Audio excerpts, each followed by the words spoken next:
Então, em primeiro lugar, eu gostaria muito de agradecer ao professor Paulo por ter aceitado esse convite. O professor Paulo tem um currículo assim, super extenso, eu vou ler aqui. Ele realizou graduação em Física, mestrado em Física pela USP e doutor em Física Atmosférica também pela USP. Ele trabalhou na NASA, na Universidade de Antuérpia, na Bélgica, em Lund, na Suécia, em Harvard, nos Estados Unidos. E atualmente ele é professor titular do Departamento de Física Aplicada do Instituto de Física da USP. Ele trabalha, então, com física aplicada a problemas ambientais, atuando principalmente nas questões de mudanças climáticas globais, meio ambiente na Amazônia, física de aerossóis atmosféricos, poluição do ar urbano e outros temas. Ele é membro titular da Academia Brasileira de Ciências, da World Academy of Sciences, e vice-presidente da Academia de Ciências do Estado de São Paulo. Ele publicou mais de 480 trabalhos científicos e apresentou 1.020 papers em conferências científicas internacionais. Tem milhares de citações no Web of Science e mais ainda no Google Scholar. Ele coordenou 2 institutos do milênio do CNPq, é membro do painel intergovernamental de mudanças climáticas e de outros 7 painéis científicos internacionais. Também coordenador do programa FAPESP de mudanças climáticas globais e membro do INCT Mudanças Climáticas. Ele foi representante da comunidade científica no CONAMA, Conselho Nacional do Meio Ambiente. Em 2004, recebeu um voto de aplauso do Senado brasileiro pelo trabalho científico em meio ambiente na Amazônia. Em 2006, foi eleito Fellow da American Association for the Advancement of Sciences. É membro da equipe do IPCC, que foi agraciada com o Prêmio Nobel da Paz em 2007. Ele também recebeu o Prêmio de Ciências da Terra, da TWAS, que está lá em cima, na Academy of Sciences, e o Prêmio Dorothy Stang de Ciências e Humanidades de 2007. Também foi agraciado com o título de Doutor em Filosofia Honoris Causa pela Universidade de Estocolmo. Recebeu o Prêmio Fissam Puig-C da International Aerosol Research Associations. A Ordem do Mérito Científico Nacional, e o Prêmio Almirante Álvaro Alberto, outorgado pelo CNPq, Marinha, MCPI, Fundação Conrad Wessel. É pesquisador emérito do CNPq e também recebeu o Prêmio Globo Faz a Diferença e o Prêmio de Most Cited Researcher da Clarivate Analytics em 2014, 2015, 2019 e 2020. Ou seja, realmente agradecemos muito a sua presença aqui e lhe passo a palavra. Muito obrigada. Vamos lá, gente, não gosto muito, boa tarde a todos, eu não gosto muito dessas apresentações não, porque acho que o que é importante para a gente discutir é, na verdade, os temas que a gente vai abordar aqui, tá? Então, basicamente, eu gostaria de conversar com vocês sobre a questão das mudanças climáticas globais, mas também entrando um pouco na questão do papel da Amazônia e das iniciativas que vão ser tomadas ao longo deste ano como parte da COP26, né? Então, todo mundo está conseguindo ver minha tela inteira, né? Uhum. Tá. Bom, para começar, a gente precisa contextualizar a questão das mudanças climáticas globais, né?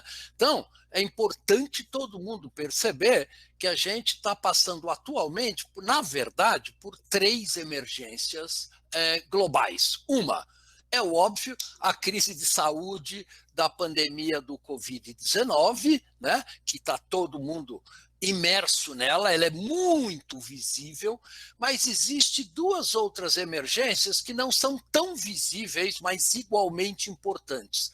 A segunda é a crise da perda de biodiversidade do nosso planeta, e a terceira é a emergência climática que nós estamos enfrentando, né? Essas 3 crises, essas 3 emergências, elas têm similaridades que são importantes, né? A primeira delas, e mais óbvia, é de que a ciência é chave para sair delas. Sem vacina e sem a ciência saber como esse vírus se propaga, nós não temos saída para pandemia da Covid-19, né? E a mesma coisa a questão da perda de biodiversidade e da emergência climática. Essas três emergências evidenciam o uso excessivo dos recursos naturais do nosso planeta, que é totalmente insustentável na atual estrutura socioeconômica do planeta. Terceiro, essas três emergências evidenciam uma questão que vai se tornar fundamental nas próximas décadas: a falta de uma governança global. Né? No caso da pandemia, isso ficou óbvio. Né? Quer dizer, o município de São Paulo tem uma estratégia para lidar com o Covid, o município de Osasco tem outra, Campinas tem outra, e vai por aí afora. Será que a gente consegue lidar com uma pandemia que é global, com uma abordagem tão local?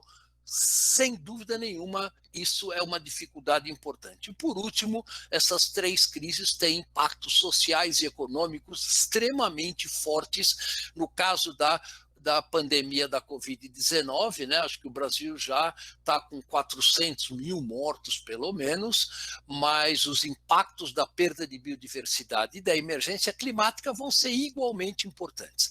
Por outro lado, essas três crises, essas três emergências têm diferenças importantes. A primeira delas é a diferença na escala temporal. Né? A crise na saúde vai passar daqui talvez 2 anos, 3 anos, né? Mas a mudança climática ela vai durar muitos séculos, com certeza, e a perda de biodiversidade é para sempre. Perdeu uma espécie, perdeu para sempre. Então, essa questão é questões que mostram que a humanidade está passando por um período muito especial ao longo da sua evolução, que é estas décadas agora que nós vamos ter que lidar com essas questões. Bom, no caso das mudanças climáticas, é importante a gente enfatizar que a ciência das mudanças climáticas é muito sólida. Aqui estão só alguns dos relatórios que eu uso nas minhas apresentações, e vejam que você tem milhares de artigos publicados a cada ano sobre mudanças climáticas. E tem o IPCC, que periodicamente faz um review gigantesco da literatura para ajudar a formular políticas públicas na área, né? Poucas áreas do conhecimento, da física, da química, da biologia, faz o que o IPCC faz para a área das mudanças climáticas, que é assessments a cada 4 ou 5 anos, fazendo updates de como anda a ciência, para onde ela deve andar e quais são os potenciais impactos socioeconômicos. E veja que não é só o IPCC, aqui você tem relatórios da UNEP, você tem relatórios do IPBES, que discute a questão de Land Degradation Restoration, você tem relatórios da FAO.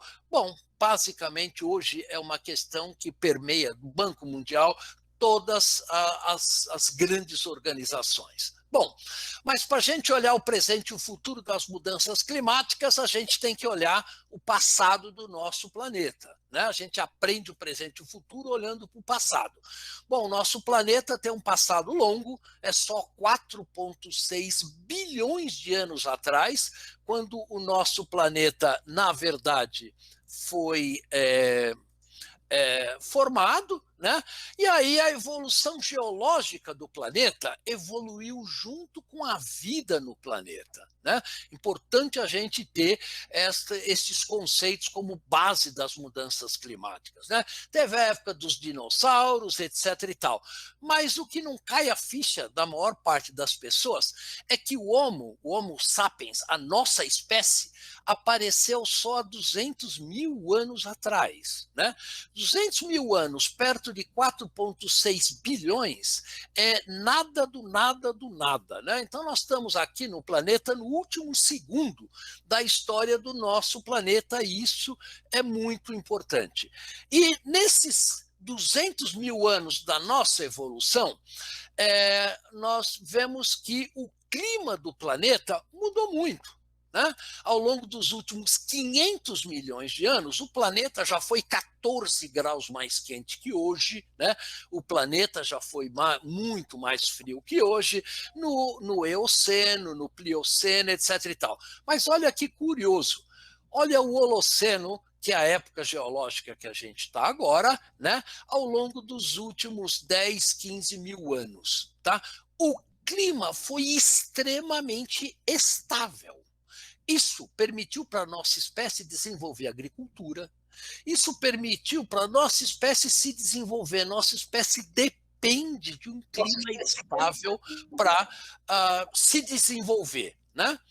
E se a gente olhar agora, né, esses 10 milhões de anos, né, quanto tempo demora para um ecossistema, depois dele ser extinto, digamos, ou você ter uma extinção de massa de uma particular espécie, quanto tempo esta espécie ou esse ecossistema demora para se recuperar?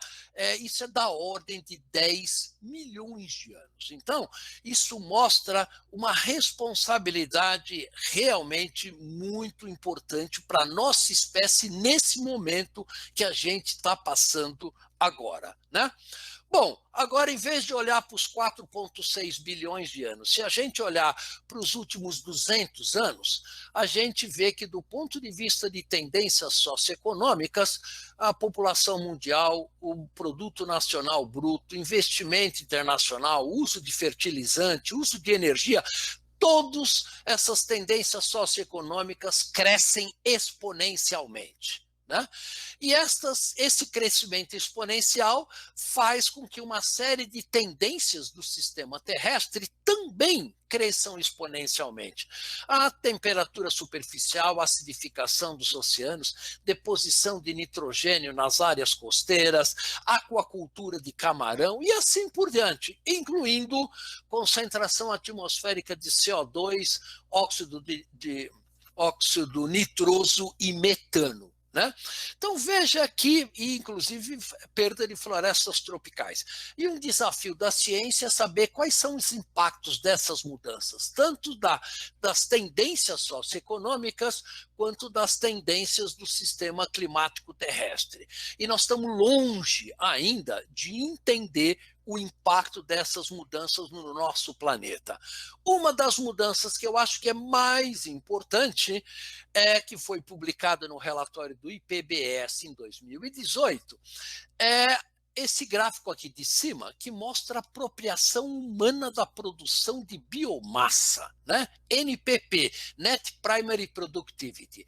Veja que em várias áreas do nosso planeta, incluindo Índia, Europa, Estados Unidos e parte do sul do Brasil, a nossa espécie já controla de 70% a 80% da fotossíntese no nosso planeta. É uma apropriação muito alta. Isto tem impacto. Um dos impactos é a mudança na quantidade de carbono orgânico do solo, que está mostrado nesse gráfico. Olha o que acontece com China, Índia, norte da África e sul do Brasil.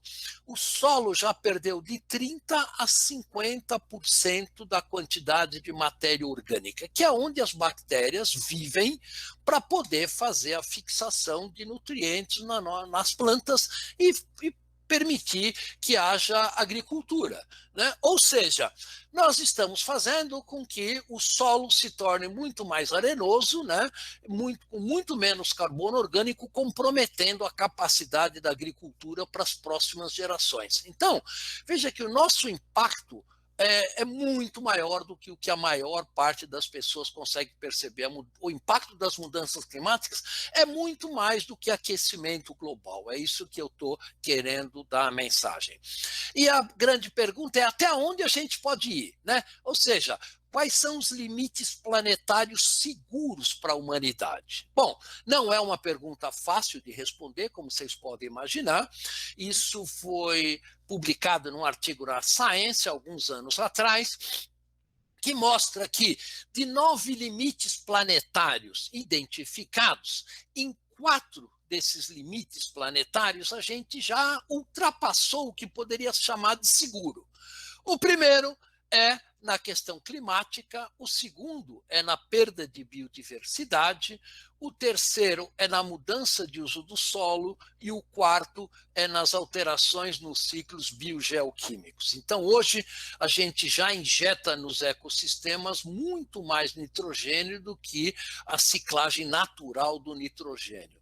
Então, veja que nós estamos chegando num período muito especial da história da humanidade, nesses 20 mil anos que a gente estava falando no começo, né?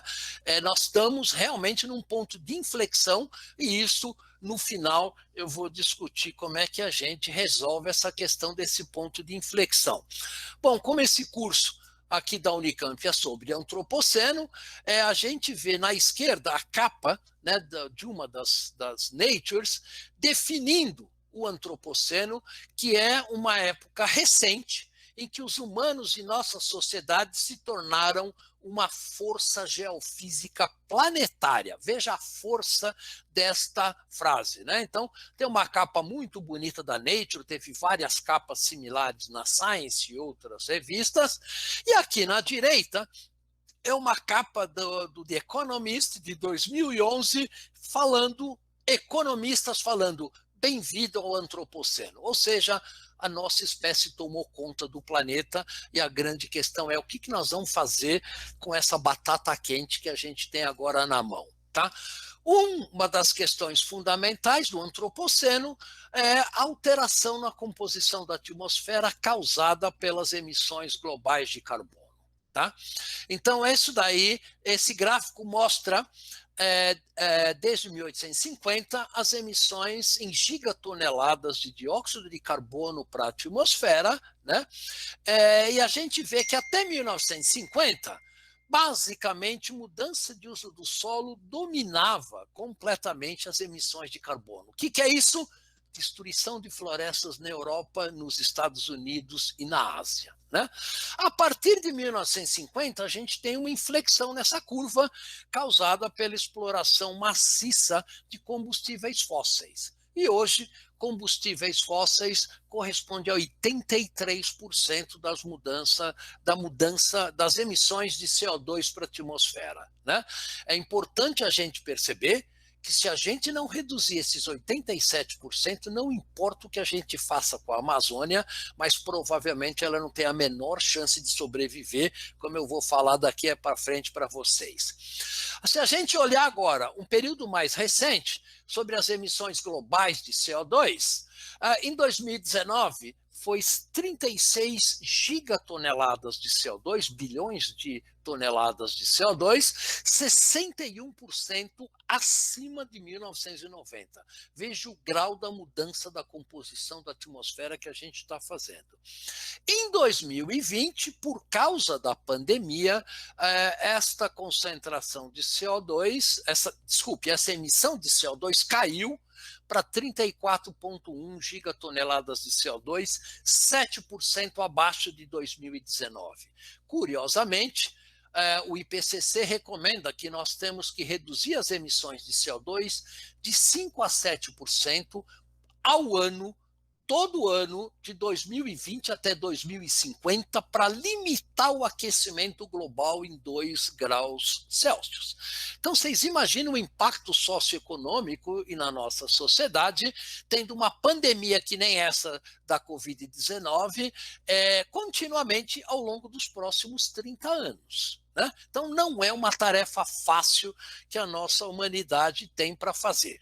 Bom, essas emissões de gás de efeito estufa, elas basicamente estão alterando a composição da atmosfera. Aqui tem a concentração de CO2, metano, óxido nitroso, e basicamente desde a Revolução Industrial, a concentração de CO2 aumentou 48%, a de metano 259% e a dióxido nitroso 123%. Conclusão, nossa espécie, uma entre as milhões de espécies do nosso planeta, está mudando a composição da atmosfera terrestre. Isto hoje é muito claro, a ciência deixa isso de uma maneira muito clara. O que a gente pode perguntar é como é que a gente sabe se essa mudança na concentração de CO2 atmosférica é devido à queima de combustíveis fósseis. Bom, tem um monte de maneiras de saber isso daí. Uma delas fazendo análise isotópica, que hoje é uma coisa trivial de ser feita, mas uma outra que é muito mais simples é o seguinte: para formar CO2 na atmosfera, a estequiometria da molécula do CO2 implica que você tem que ter um átomo de carbono e 2 átomos de oxigênio. Então, se esse carbono veio do solo enterrado lá embaixo, para ele se transformar em CO2, ele precisa de 2 moléculas de oxigênio. Né? E 2 átomos de oxigênio. E então, se esse carbono veio de queima de combustíveis fósseis, a concentração de oxigênio atmosférico tem que estar diminuindo, e ela efetivamente está diminuindo sistematicamente. Né? A gente não sente muito isso, porque a concentração de oxigênio é muito alta na atmosfera, mas isso é uma das maneiras da gente mostrar que esse CO2 veio de combustíveis fósseis. Bom, se a gente olhar os últimos dados, né, das fontes e sumidores globais de CO2 na atmosfera, nós observamos que queima de combustível fóssil é responsável por 83% das emissões e desflorestamento de florestas tropicais, como a Amazônia, é responsável por 17% das emissões. Destas emissões, quais são os sorvedouros desse CO2? Bom, fotossíntese é a única maneira conhecida de retirar CO2 da atmosfera na escala que a gente precisa. As florestas estão absorvendo 31% desse CO2. Os oceanos estão absorvendo 23%, e eles estão ficando com isso mais ácidos, né? E com o aumento da temperatura também diminui a capacidade desses oceanos de absorver CO2. E 46% continua na atmosfera, causando o efeito estufa. Esse filmezinho da NASA mostra a distribuição global de CO2 ao longo do ano. Cores vermelhas e amarelas são as concentrações mais altas. Olha que interessante, a maior parte do CO2 é emitida no hemisfério norte, Estados Unidos, Europa, China e Índia, como vocês podem ver. Outra coisa importante é que uma molécula de CO2 que sai dos Estados Unidos, em 3 ou 4 dias ela está na Europa, em 6 ou 7 dias ela está saindo pela Ásia e ela volta para os Estados Unidos em 10 a 15 dias. Ou seja, a atmosfera é compartilhada por todos os seres do planeta, e cada molécula de ar que nós estamos respirando nesse exato segundo foi respirada por bilhões de seres humanos, animais que habitam, que dividem o planeta com a gente. Outra coisa importante no nosso planeta é a energia. Né? Nosso planeta vive de energia. Né? Aqui é um filmezinho mostrando o fluxo de energia ao redor do nosso planeta. Então, vocês vão ver o fluxo de energia indo de dia para noite, mostrando a importância das regiões tropicais na distribuição de energia do nosso planeta. Portanto, as regiões tropicais, a Amazônia e o Oceano Tropical é chave na redistribuição de energia no nosso planeta. A minha apresentação, por alguma maneira, congelou. Eu vou ter que restartar ela. Deixa eu recomeçar. Desculpa, não sei por que isso aconteceu. Vamos lá de novo.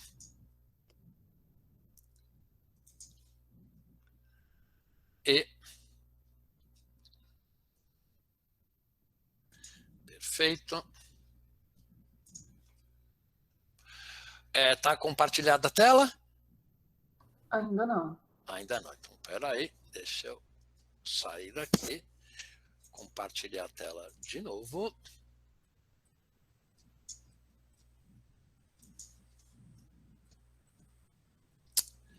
Isto. Agora sim. Sim. E Outra coisa fundamental no nosso planeta é vapor d'água, né? Então, a água a vida depende da água, depende de energia, depende de fotossíntese, e esse é o fluxo de vapor d'água no nosso planeta. Veja que 80% do vapor d'água no nosso planeta é gerado em regiões tropicais, né? E ele é transportado para as regiões temperadas, redistribuindo chuva e redistribuindo calor em todo o nosso planeta. Eita, minha apresentação está teimando em congelar de novo, gente. Deixa eu tentar de novo. Eu vou pular uns filminhos, porque eu acho que a apresentação não está gostando dos filminhos que eu estou mostrando. Então, vamos embora. Então, espera aí, deixa eu carregar de novo. Isso. Tá.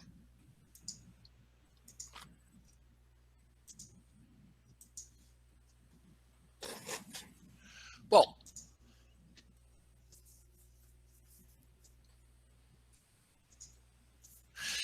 então as evidências de que as mudanças climáticas estão ocorrendo rapidamente são enormes, né? Você não precisa ser cientista para perceber o aumento global da temperatura, a redução na área de gelo, redução nas geleiras, aumento do nível do mar, acidificação dos oceanos, aumento dos climas extremos e assim por diante, né?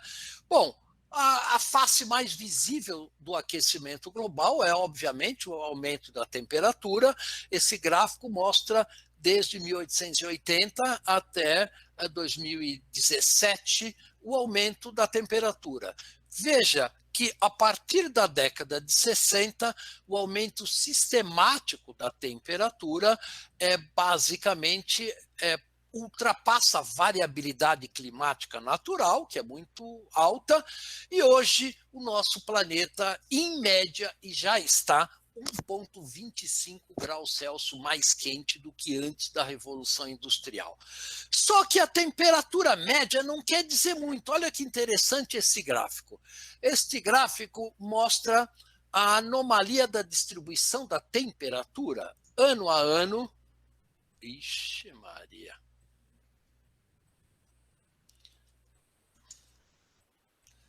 Hoje não é o meu dia, com certeza. Que pena que não dá para ver as animações.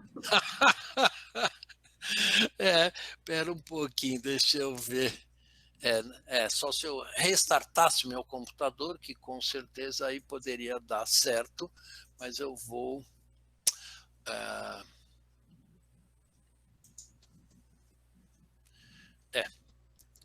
E se você enviasse para alguém, a gente passasse, talvez? Pode ser, só que a apresentação tem 2 GB e com certeza vai, porque tem muito filminho. Eu vou pular essas animações, vamos ver se dá para a gente continuar desse jeito. Bom, mas um ponto importante das mudanças climáticas, que nem todo mundo cai a ficha, é de que um aquecimento global de 1,5 grau médio para o planeta inteiro significa um aumento em áreas continentais muito mais alta do que a média global, porque os oceanos têm uma capacidade térmica muito maior do que os ecossistemas terrestres. Então vejam, este mapa mostra a distribuição... Professor, faltou compartilhar a tela de novo, desculpa. Burrice minha. Vamos lá. Vai me dando as dicas aí, porque às vezes a gente... Pronto. Agora sim. Este mapa mostra a distribuição geográfica do aumento da temperatura. Veja que enquanto a média global é 1,2 graus Celsius, No Ártico, a temperatura já aumentou mais do que 3 graus Celsius ao longo do último século, né? E veja que o Nordeste brasileiro já se aqueceu em muitas áreas acima de 2 graus Celsius, né? Então, você tem um impacto no ecossistema muito forte. E esse aumento, ele também é sazonal. Veja que no inverno no hemisfério norte, o aumento da temperatura hoje já é acima de 4 graus. Né? Então, essa história de que, olha, o planeta só se aqueceu 1 grau, não é bem verdade. Né? Então, muitas das regiões, você tem um aumento de temperatura muito mais alta que isto. Enquanto que a média global da temperatura é de 1,2, nas áreas continentais, nós já se aquecemos 1,5 graus Celsius. Tá? Então, o que quer dizer isso? Aquela meta de limitar o aquecimento a 1,5 graus Celsius já era. Porque aonde nossa humanidade vive, nós já ultrapassamos esse 1,5 graus Celsius. Isso é pouco discutido e é importante para a questão dos ecossistemas terrestres. No caso do Brasil, por exemplo, né, isso é um artigo de review mostrando, por exemplo, o aumento da temperatura ao longo da região brasileira. Veja que a bacia do São Francisco e parte do Nordeste já se aqueceu entre 2 a 2,5 graus, assim como a parte leste da Amazônia. Né? Então veja que nós já estamos acima de 2 graus em muitas áreas. E aqui no da direita mostra a anomalia da precipitação, da chuva. Então veja que na bacia do São Francisco já é detetável hoje, não são projeções de futuro, quedas de 30% a 40% na chuva no Nordeste. Isso tem um impacto, obviamente, enorme no funcionamento dos ecossistemas. E está chovendo muito mais aqui no sul do Brasil, porque uma molécula de água que não cai lá no Nordeste vai cair em outro lugar, e elas estão caindo aqui no sul do Brasil, como a gente pode ver facilmente nesses gráficos como um todo. No caso brasileiro, o aumento médio da temperatura já é de 1,5 graus Celsius, compilado pelo Berkeley Earth Surface Group, que é um grupo de universidades que faz essa compilação de temperatura. Bom, a temperatura atmosférica está subindo e os oceanos? Obviamente, como o oceano tem contato térmico com a atmosfera, e se a termodinâmica funciona, a temperatura do oceano também tem que estar aumentando, e ela efetivamente está aumentando. E a água tem uma propriedade curiosa, como todos os metais, de ela se dilatar com o aumento da temperatura. Então, o nível médio dos oceanos está subindo, já subiu 23 centímetros, pode parecer pouco, mas isso é uma média mundial de novo. Né? Algumas regiões, esse aumento já subiu de 50 centímetros, como, por exemplo, na região do Recife. Muitas regiões, esse aumento é muito menor do que os 23 centímetros. E aí, as simulações sobre como é que vai ser o futuro do nosso planeta com um oceano em franco aumento de nível, né? Bom, o IPCC se debruçou sobre isso, teve todo um relatório do IPCC recente que publicou isso, e ele mostra que a mudança do nível médio do mar, né, ao longo dos próximos séculos, isso é um processo lento, pode atingir alguma coisa da ordem de 3 a 4 metros. Né? Então, vocês imaginam uma praia que nem Ipanema, Copacabana, ou um porto, que nem o Porto de Santos, como é que vai sobreviver com o nível do mar 3 a 4 metros acima do que está previsto. No longo prazo, isso é um processo lento, ele continua, ele não para em 2300. A National Geographic fez uma simulação de como usou mapas do United States Geological Survey, mapa de topografia, e viu como é que vai ser a cara da América do Sul quando as geleiras continentais se derretessem, né? Não a Antártica. Né? Bom, Assunção do Paraguai vai ter praia, né? Manaus fica debaixo da água, porque a altitude de Manaus é muito baixa, e, obviamente, Buenos Aires, Montevidéu e muitas das cidades costeiras brasileiras, incluindo Salvador, obviamente vão ficar embaixo da água. O detalhe é que, uma vez iniciado esse processo, não há maneira física da gente parar o derretimento das geleiras da Groenlândia e, inclusive, da Antártica. Bom, então, basicamente, no Antropoceno, os oceanos estão sofrendo transformações que são inéditas, né, nos últimos 300 milhões de anos. Eles estão 1 grau mais quente, 26% mais ácidos por causa da absorção de CO2, que produz ácido carbônico na água, e eles têm 2% a menos de oxigênio dissolvido. Esses 2% a menos de oxigênio, obviamente, para todos os seres vivos que dependem de oxigênio nos oceanos, eles podem vir a ter dificuldades no futuro muito próximo. Bom, mas, além disso, os gases de efeito estufa, eles têm um impacto importante no balanço de energia do nosso planeta. Isso não é nada novo para a ciência. Em 1896, um físico sueco, o Svante Arrhenius, publicou um paper usando régua de cálculo antes da mecânica quântica.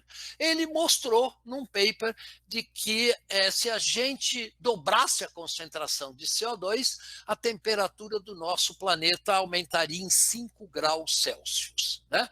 Veja que, se você fizer a mesma conta hoje usando o supercomputador do INPE de 20 milhões de dólares, você chega num número muito próximo do que o Arrhenius fez há mais de 100 anos atrás. Então, não é nada novo, não tem nada de novidade nessa questão, a ciência é muito sólida nesse ponto. E afinal, o que nós estamos mudando no nosso planeta, no Antropoceno, é o que a gente chama balanço de energia, ou seja, como a energia é processada no nosso planeta. Esta é a mudança mais importante que nós estamos fazendo. Todo o resto é decorrência dessa alteração no balanço de energia. Para manter a vida no planeta, a gente depende de 340,2 watts por metro ao quadrado, aqui na esquerda em cima, né, de radiação solar que chega todo santo dia aqui no nosso planeta. Parte disso é refletida de volta para o espaço, pelas nuvens e pela atmosfera, parte disso é absorvida pela superfície do planeta, plantas e todos os seres vivos.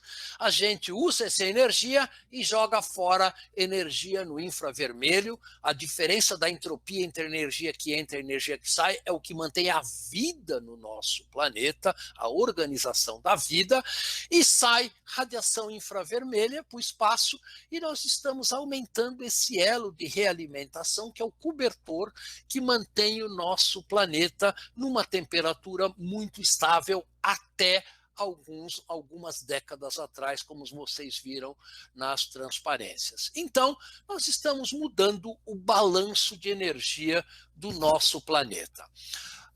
O IPCC se debruçou, que é o painel intergovernamental de mudanças climáticas, e a gente desenvolveu uma métrica para comparar os diferentes efeitos dos gases, das partículas, da mudança na radiação solar, da mudança nas nuvens e assim por diante. Bom, vocês lembram na transparência anterior que chega a 340,2 watts por metro ao quadrado. Todas as mudanças que nós estamos fazendo na atmosfera está fazendo uma alteração de 2,29 watts por metro ao quadrado no balanço de energia do planeta. É uma mudança muito pequena nos 340,2. E ela só mostra o quão sensível o clima do planeta é pelo balanço de radiação. Bom, e no futuro? Bom, a estimativa do aumento de temperatura no futuro depende de duas coisas. Primeiro, um cenário de emissões, que nós estamos discutindo agora. A Cúpula do Clima, na semana passada, rediscutiu alguns desses cenários de emissões. Isso vai ser consolidado na COP de Glasgow, no final de novembro. Mas, basicamente, num cenário de business as usual, olha o aumento da temperatura prevista para o Brasil? Da ordem de 4,5 graus a 5 graus. Né? Isso nos últimos 30 anos deste século. Veja, isso é só daqui a 70 anos, né? Nem é muito longe. Tá? E num cenário mais otimista, digamos assim, mesmo assim nós teremos um aumento da ordem de 3,5 graus a 4 graus de temperatura no nosso planeta.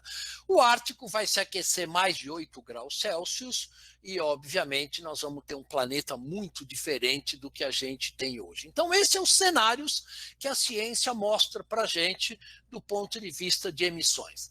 Mas existem muitas outras implicações desse cenário. Por exemplo, quanto que vai se alterar a precipitação? Né? Quanto vai alterar a evapotranspiração?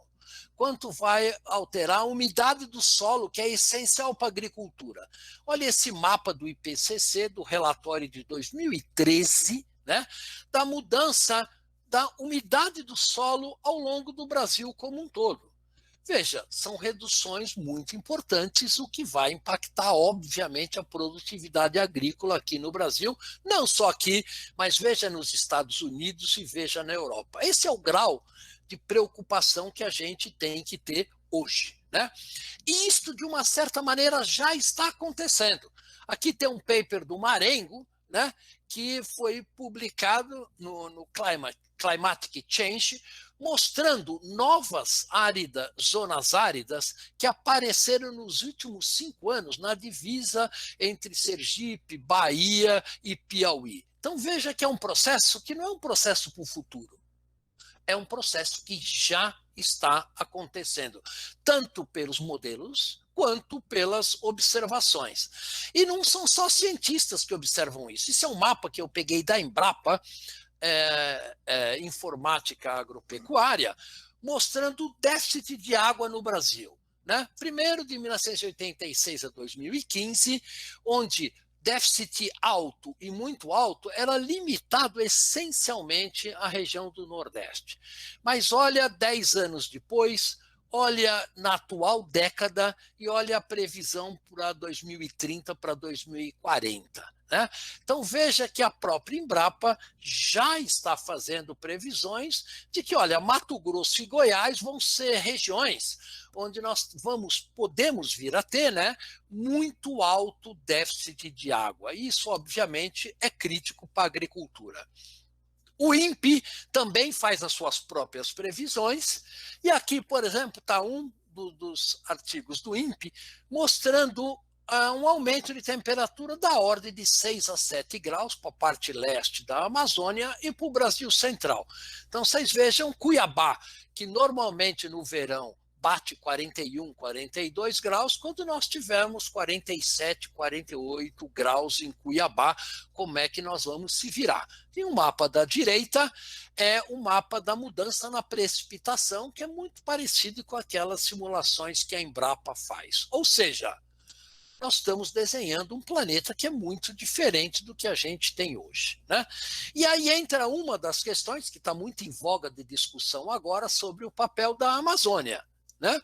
Qual é o papel da Amazônia, afinal, nas mudanças climáticas globais? Bom, esse papel são vários deles. Em primeiro lugar, é importante que a floresta amazônica ela é absolutamente chave, tanto para a ciência quanto para as mudanças climáticas, e ela mostra uma integração entre a biologia da floresta, a química da atmosfera e a física do balanço de radiação e das nuvens de uma maneira extremamente integrada. Não tem outro sistema onde mostra a biologia da floresta influenciando tanto o clima e a química da atmosfera do que na Amazônia. E a gente olha para a Amazônia e pensa em desmatamento, mas desmatamento na Amazônia é uma coisa muito, muito recente. Né? Eu gosto dessa figura do MAP Biomas. Em 1975, na verdade, quando eu comecei meu trabalho de iniciação científica na Amazônia, só 0,5% da área da Amazônia estava desmatado. Naquela época não tinha imagem de satélite como a gente tem hoje, mas em 1988, esse desmatamento já tinha passado para 5%. e hoje ele é de 19%.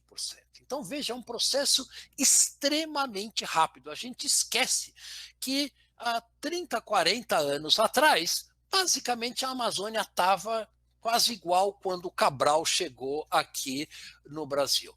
A gente escreveu vários papers sobre isso, isso é um review paper na Nature que a gente escreveu alguns anos atrás, mostrando os principais drivers, né, de ocupação da Amazônia, os seus impactos no ecossistema e as suas consequências para o funcionamento do ecossistema. É um sistema muito complexo, mas fascinante do ponto de vista científico, extremamente dinâmico e em processo de transição por uma nova coisa que ninguém sabe direito o que é. Então, a Amazônia é chave para a questão das mudanças climáticas.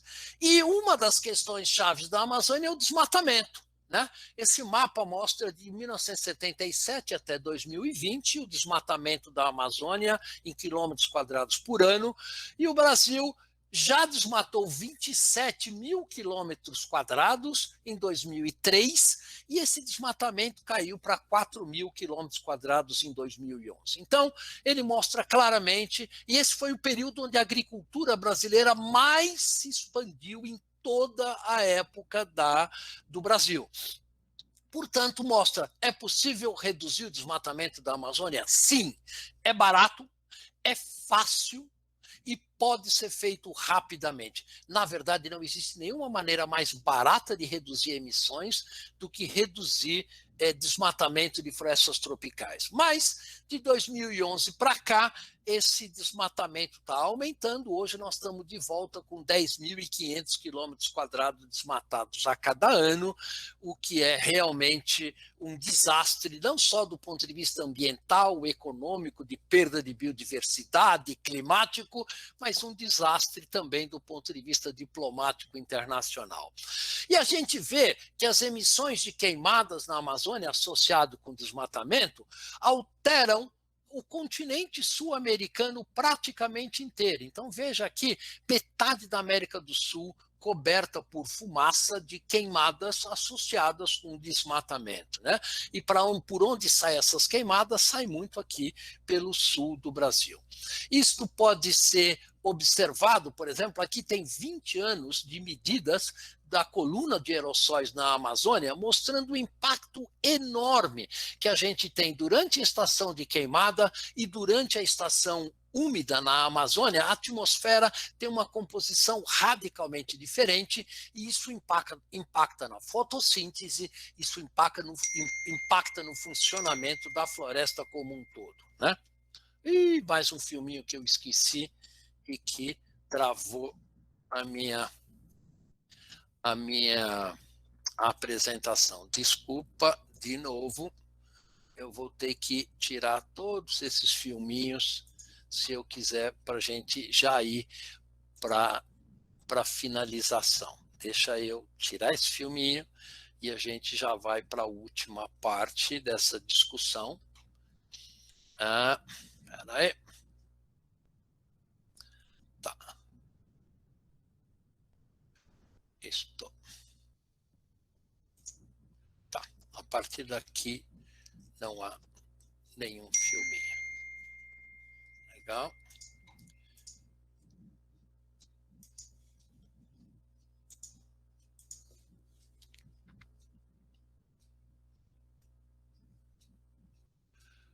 Isto. Deixa eu só checar. Perfeito.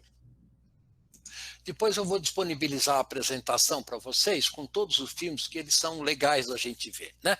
Bom, a Amazônia é extremamente heterogênea. Aqui são dados do Geometo com medidas de LiDAR, de satélite, mostrando a quantidade de biomassa na floresta que varia de 8 até 60 quilos de biomassa por metro ao quadrado. A Amazônia tem cerca de 120 bilhões de toneladas de carbono no ecossistema. Por que isso é importante? Porque isso corresponde a 10 anos de toda a queima de combustível fóssil por ano no planeta. Ou seja, Se isso daí for para a atmosfera, tchau para todos nós, esquece aqueles cenários do IPCC, porque o negócio vai desandar muito mais rapidamente do que a gente imagina, né? E a Amazônia está mudando, e mudando rapidamente. Esse gráfico mostra a quantidade de CO2 sendo absorvida pelo ecossistema desde 1985 até 2010. Veja aqui o fluxo líquido de carbono. Quando eu comecei meus estudos na Amazônia, a gente media fluxo nas torres do LBA de 0,5 tonelada por hectare por ano. Isso era quanto a floresta estava absorvendo. Hoje, esse fluxo líquido de carbono é 0. Tá? Por quê? Porque há um aumento da mortalidade das árvores, tá? Principalmente causado pelo aumento da temperatura e causado pelo aumento de eventos climáticos extremos. Tá? Então, isso também foi documentado em vários outros trabalhos. Esse é um trabalho muito interessante, publicado em 2020 na Nature, mostrando que a floresta amazônica, uma análise independente, estava perdendo carbono, mas as florestas tropicais da África não estão. E a grande pergunta é, opa, por que é que na África não está perdendo carbono e a gente vê essa perda de carbono na Amazônia, né? Veja aqui, carbon losses, esse último gráfico aqui, em marrom é a Amazônia e em azul é a África. Né? Então, são questões que a ciência tem que responder se a gente realmente quiser realmente entender os processos da Amazônia. Uma das coisas mais importantes que estão acontecendo na Amazônia é a redução da evapotranspiração. Né? A evapotranspiração é importante porque o estômago de uma planta, para fazer fotossíntese, ele se abre para o CO2 entrar e quando ele faz isso, sai vapor d'água para a atmosfera. Medidas de satélite do JPL da NASA mostram que o déficit na pressão de vapor, tanto para o sul da Amazônia quanto para a parte norte da Amazônia, está aumentando. Ele aumenta mais em anos de seca, claro, mas há uma tendência significativa de aumento no déficit de pressão de vapor. Então, o que isso está acontecendo? O que isso quer dizer? Que um mecanismo de feedback, de realimentação da Amazônia já foi iniciado. O que a gente quer dizer com isso? A floresta vai ter menos chuva, tendo menos chuva, ela vai ter menos capacidade de absorver CO2 e é um processo de feedback positivo que a gente está detectado muito recentemente. Né? Um outro trabalho interessante recente mostra o seguinte, qual que é a sensibilidade térmica das florestas tropicais no nosso planeta? Né? Isso daqui é a mudança no estoque de carbono devido a efeitos na temperatura. Né? Isso são medidas de campo. Mostram que para a Amazônia, para a África e para o sudoeste da Ásia, existe um threshold, que é 32,2 graus Celsius, onde, a partir desse threshold, a floresta começa a perder eficiência no seu processo fotossintético. Tá? Então, isso quer dizer que se a gente deixar a floresta aquecer aqueles 4 ou 5 graus que a gente estava falando no começo, bye-bye para essa floresta, associado com a perda de vapor d'água que a gente viu no slide anterior. Então, esse conjunto mostra um cenário realmente preocupante para a Amazônia. Outro cenário importante, a floresta tropical, ela evoluiu sem extremos, com uma temperatura muito constante ao longo do tempo. E o que está mostrando, os modelos climáticos mostram que vai haver um aumento na variabilidade da temperatura nas florestas tropicais. Né? Ou seja, a temperatura máxima menos a temperatura mínima. Isso é uma coisa que floresta tropical não suporta muito. Veja que nas florestas boreais vai haver um decréscimo nessa variabilidade da temperatura. Então, isso é mais um jogo contra as florestas tropicais. Eu vou começar a pular alguns desses slides, mas o que é importante, esse slide é importante por causa do seguinte. Ele mostra que tanto a mudança de uso do solo, quanto o próprio clima, aumento da temperatura, tem impacto sobre a Amazônia. Mesmo que a gente não mude pare hoje de desmatar a Amazônia, vamos imaginar, o Brasil faz um decreto e não derruba uma única árvore. Se as emissões de queima de combustíveis fósseis continuarem nas 40 gigatoneladas de CO2 por ano, não adianta. Você pode parar de desmatar, que a floresta não tem chance de sobreviver por causa desses 4 slides anteriores que a gente viu. Tá? Ou seja, além de parar de desmatar, nós temos que diminuir a emissão da queima de combustível fóssil. Bom, então, para indo agora para o final, é uma pergunta importante, é quão perto do precipício a gente está, né, que é a questão do chamado tipping point. Né? Existem vários tipping points no sistema climático terrestre, um deles é a Amazônia, existe a circulação termoalina, que também está sendo alterada, mas existe um outro tipping point que preocupa a maior parte dos pesquisadores, que é o que vai acontecer com o permafrost num clima 3, 4 graus mais quente, ou mesmo num clima 2 graus mais quente. Por quê? Porque ao longo dos últimos 20 mil anos, a floresta boreal ficou congelada com o seu solo, então você tinha a produção de metano por bactérias no solo, e agora, conforme você vai derretendo esse permafrost, este metano está vazando para a atmosfera.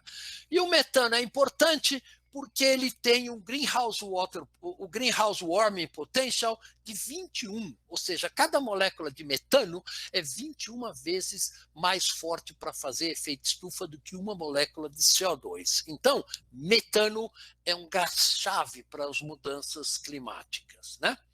Bom, outra questão importante é o aumento na intensidade e na frequência de eventos climáticos extremos que nós estamos observando. Por exemplo, aqui você observa que desde a década de 80, a tendência no número de eventos climáticos extremos está aumentando, praticamente quadruplicou. Né? E isso se vê em São Paulo, por exemplo. Né? Enchentes em São Paulo e outros centros urbanos do Brasil, nós estamos observando que o número de dias com chuva acima de 80 a 100 milímetros em um dia quadruplicou em São Paulo. Né? Qualquer maneira que a gente olhe, os eventos climáticos extremos estão aumentando, e isso é previsto nos modelos climáticos. Uma questão importante das mudanças climáticas é a questão urbana. Né? Em 2100, 80% da população mundial vai estar vivendo em cidades. Então, se a gente não achar uma maneira de tornar as nossas cidades mais resilientes à mudança climática, vai mal. E São Paulo, por exemplo, é claramente um exemplo óbvio, assim como todas essas cidades na China e na Índia que tem mais de 1 milhão de habitantes. Né? E outra questão importante é, será que nós vamos conseguir, nesse clima em mudança, produzir comida para 10 bilhões de pessoas em um planeta 3 graus Celsius mais quente? Né?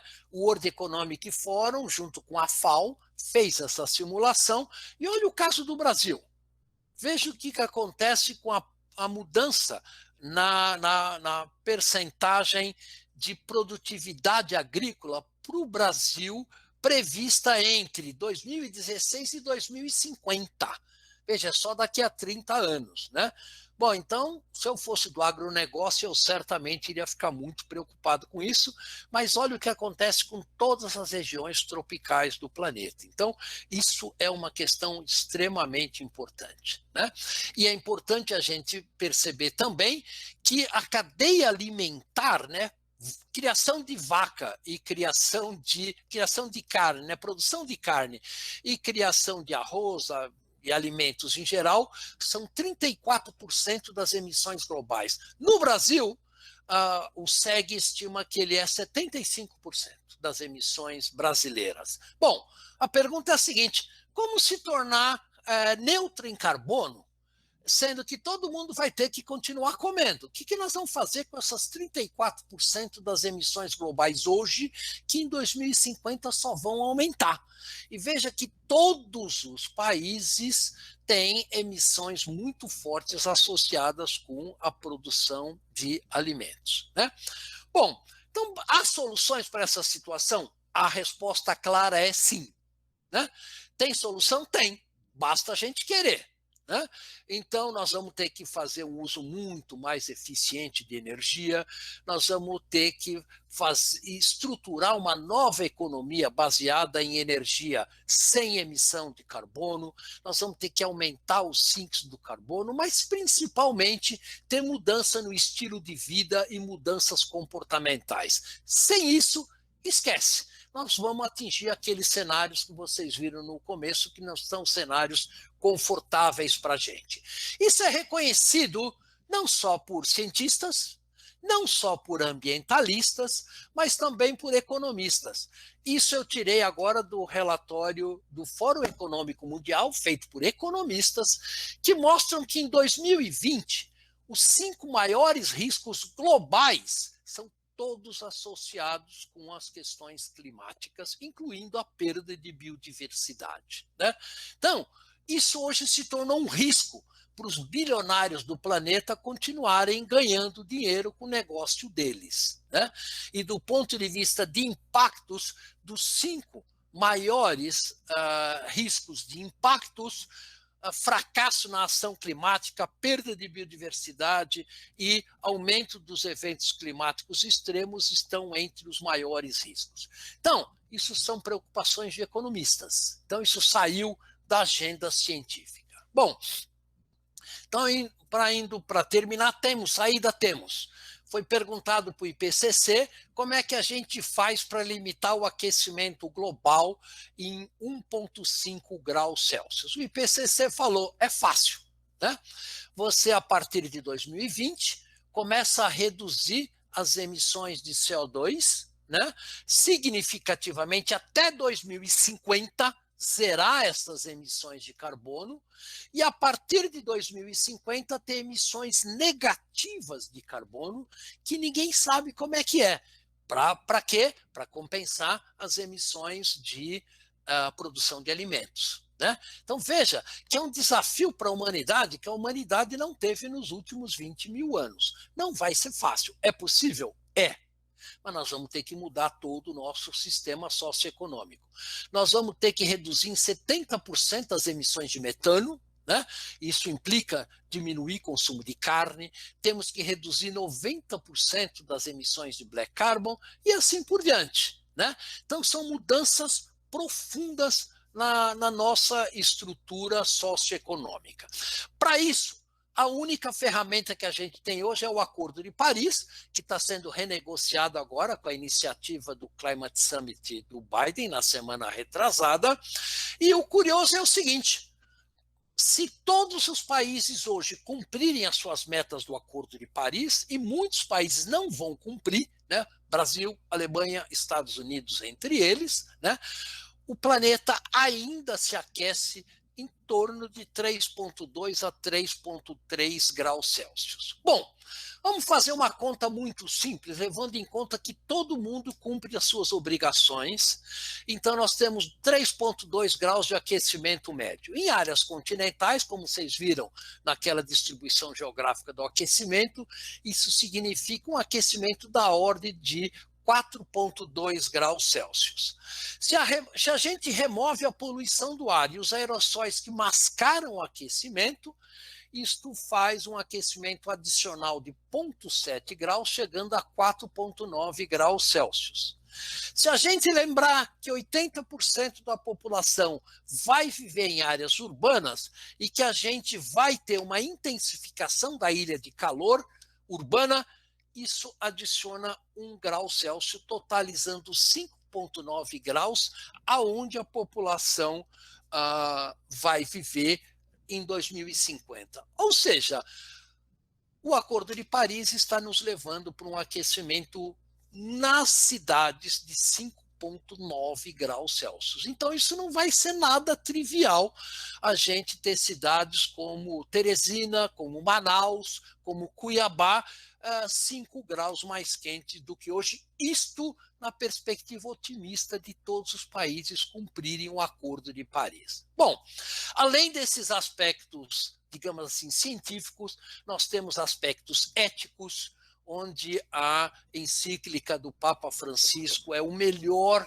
documento feito até hoje sobre essa questão, e temos a questão da governança, né?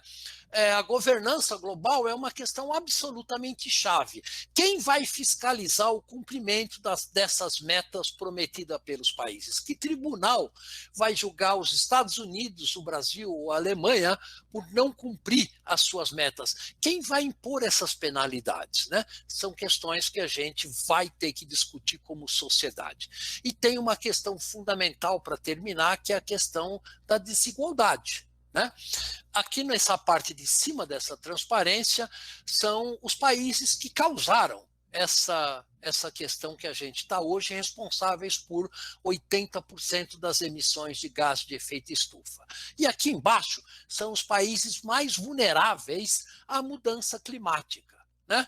Portanto, vejam que quem causou o problema não vai ser quem vai mais sofrer pelo mesmo problema, né? Na verdade, os países escandinavos vão até se beneficiar de um clima mais quente, né? Mas não pode dizer isso da enorme maioria dos países na África, na América do Sul e no sudoeste da Ásia, né? E a questão da desigualdade é muito importante por um outro aspecto.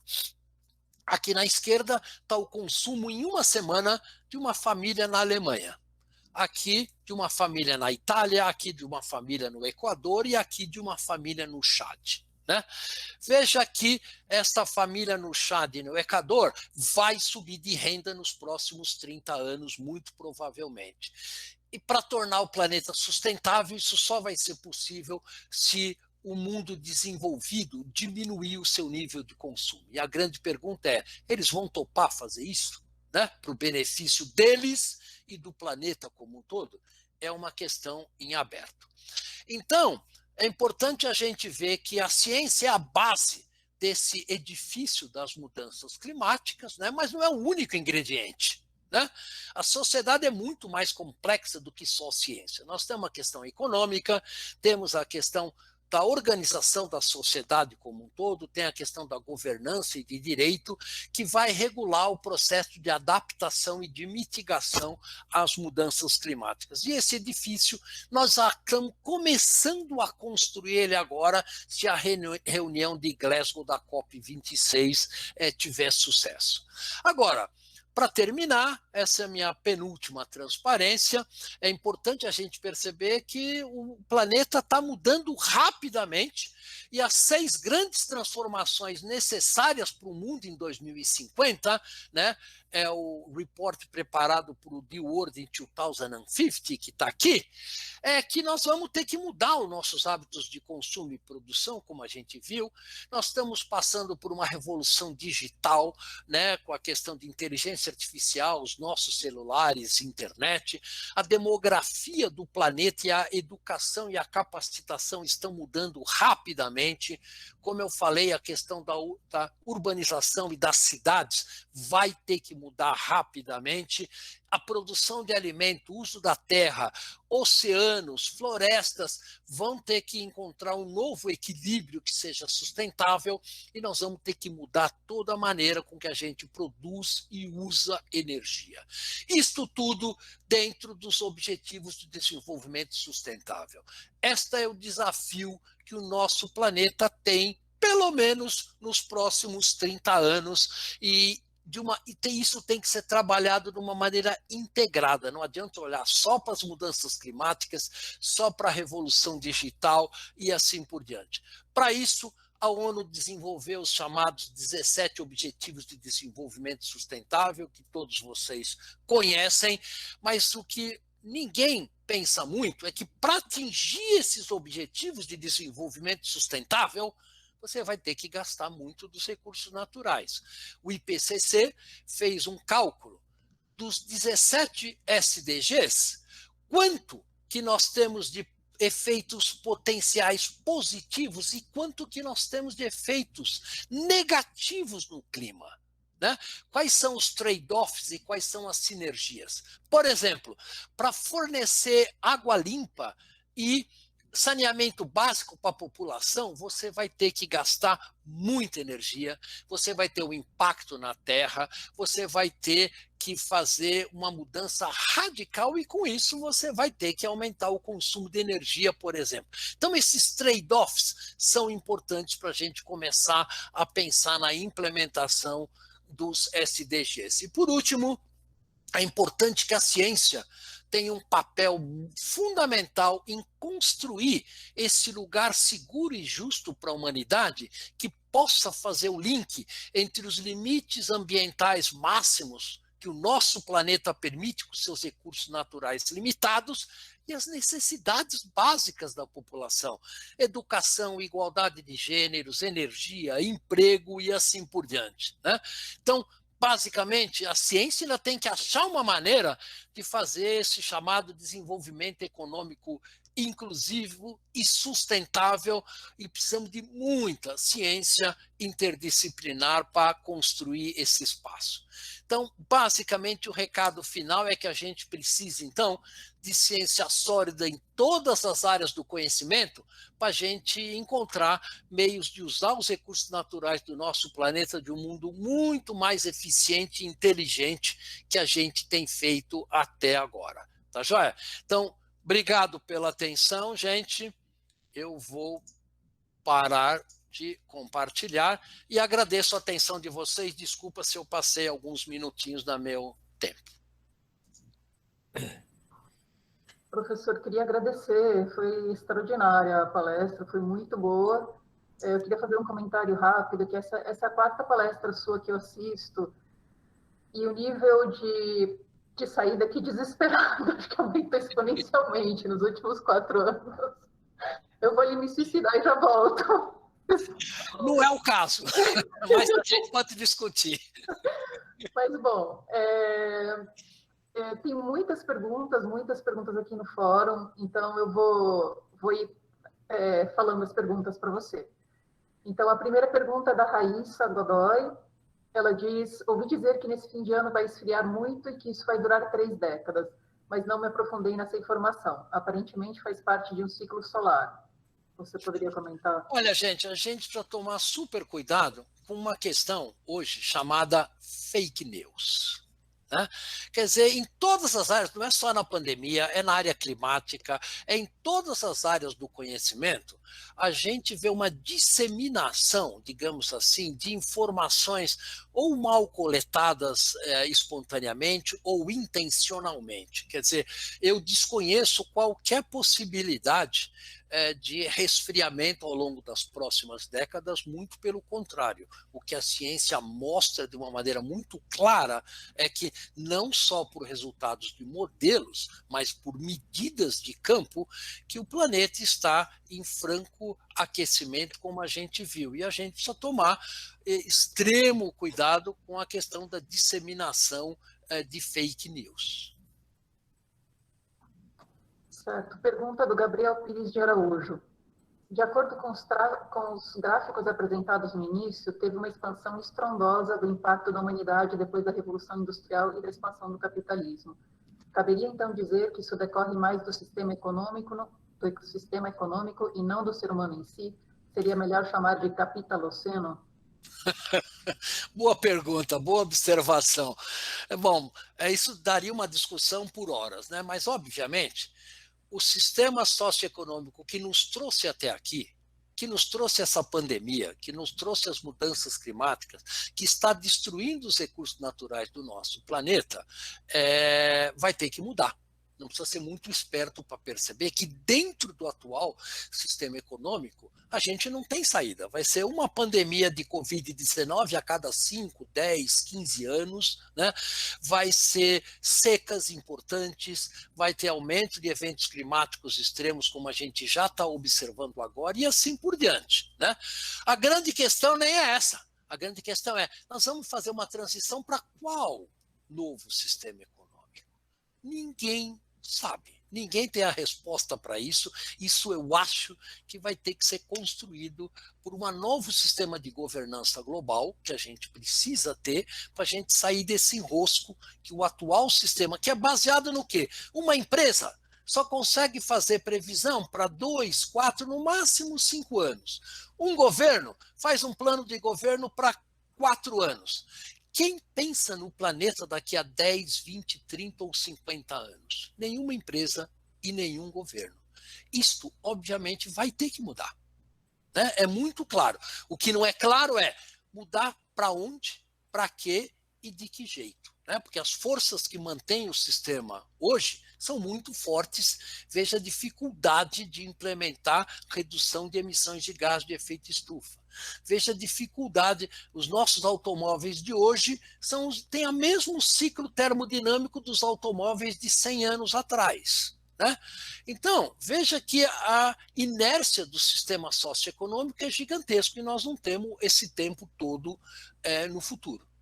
Então, isso vai ter que mudar, mas ninguém sabe para onde, de que jeito e como. Eu tenho uma pergunta que eu tinha colocado no fórum, que é rapidinha. Eu tinha impressão de que estava chovendo menos no Brasil como um todo, mas em alguns gráficos que você mostrou apontam que na região sudeste que está chovendo mais. Você poderia comentar? Isso é muito claro. Você pega os dados de Itaipu, o potencial hidrelétrico de Itaipu está aumentando. Está chovendo mais no Rio Grande do Sul, Paraná e Santa Catarina. Tá? Você pega os dados do INEMET, isso mostra isso muito claro. E a razão disso é muito simples. Né? Se tem as regiões mais secas, tá? O vapor, uma molécula que evapora e vai para a atmosfera, ela vai ter que cair em algum lugar. Então, tem regiões onde está chovendo mais e tem regiões onde está chovendo menos. Em particular, o Brasil Central, em todos os modelos climáticos, em todos os modelos regionais, é uma região que vai se tornar mais seca. Então, eu até dei uma palestra para o presidente da JBS algumas semanas atrás, e eles estão preocupados. Né? Bom, onde eu vou criar meus bois? Né? Pode ser que em 20 ou 30 anos, onde eu vou criar soja? Né? Pode ser que em 20 ou 30 anos o Brasil não tenha mais condições de sustentar o agronegócio que ele sustenta hoje. E nós, como nação, temos que pensar, bom, então o que nós vamos fazer da vida? Né? Viver de exploração de petróleo da Petrobras, exploração de minério da Vale do Rio Doce e da JBS? Pode não ser sustentável isso daqui a 20 ou 30 anos, não é um negócio para o final do século. Então, isso é uma coisa que todos nós brasileiros temos que pensar cuidadosamente. Deixa eu fazer só uma parte em relação a isso, Gabriela. Oi, Paulo, boa tarde. No painel brasileiro de 2013, isso é muito claramente mostrado, né? 2011 a 2040, 40, 70 e tal. Em todas as regiões, menos no sul, existe aumento da precipitação, quer dizer, existe a diminuição da precipitação e no sul existe aumento. Só que São Paulo, ele está entre o Sudeste e o Sul, entendeu? Então, se você pensa, claramente existe uma diminuição no sistema Cantareira, isso está muito claramente quantificado, mas em outras regiões de São Paulo, que estariam mais próximas da divisa com o Paraná, essa é uma situação de transição. Não sei se você tem alguma percepção mais recente disso. Não. A percepção continua exatamente essa que você colocou. Né? São Paulo está no in-between do aumento da chuva na região sul e da redução da precipitação. Então, ano a ano, dependendo de onde esta zona de transição vai mais para o norte ou vai mais para o sul, o São Paulo chove menos ou chove mais. Então, não é muito claro, até onde eu sei, o que vai acontecer com o estado de São Paulo. Os modelos climáticos não têm essa precisão toda para conseguir fazer essa precisão com a confiança necessária.